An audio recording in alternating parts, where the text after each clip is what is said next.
the men and women who died for their faith, I would sit at my mother's feet as she would colorfully describe the events leading up to a particular martyr's death. Now, I think my father felt she delved into a little too much detail, but I devoured her every word.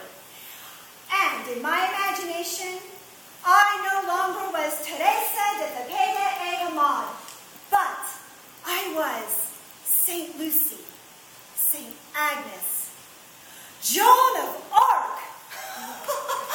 All the adventures these women and men had, and I, in my imagination, faced everything they faced, including their untimely and unseemly death.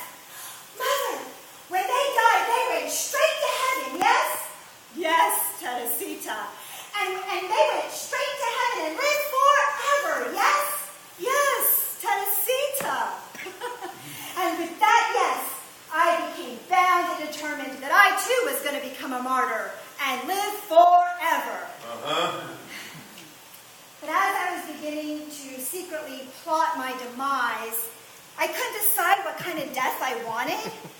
Well, there's so many options, and none to my satisfaction.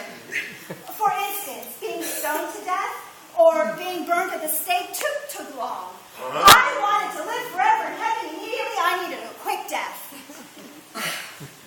Just when I thought my martyrdom was never going to happen, I overheard Mother and Father talking about recent events which piqued my curious ears. Well, they were speaking in hushed tones and sounded very distressed, which told me that what they were talking about was not for children's ears. All right. So I even close and listen intently. All right. But the only thing I got out of that grown-up conversation was that the Moors were beheading Christians. Beheading! That's how I wanted to die! A quick death to my liking.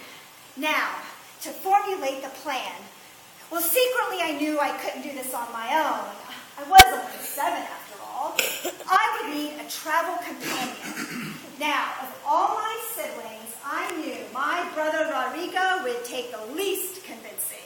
Well, he was older than I, but I knew I could lure him into my escapade, even if it was only to see if I could actually get away with it. All right.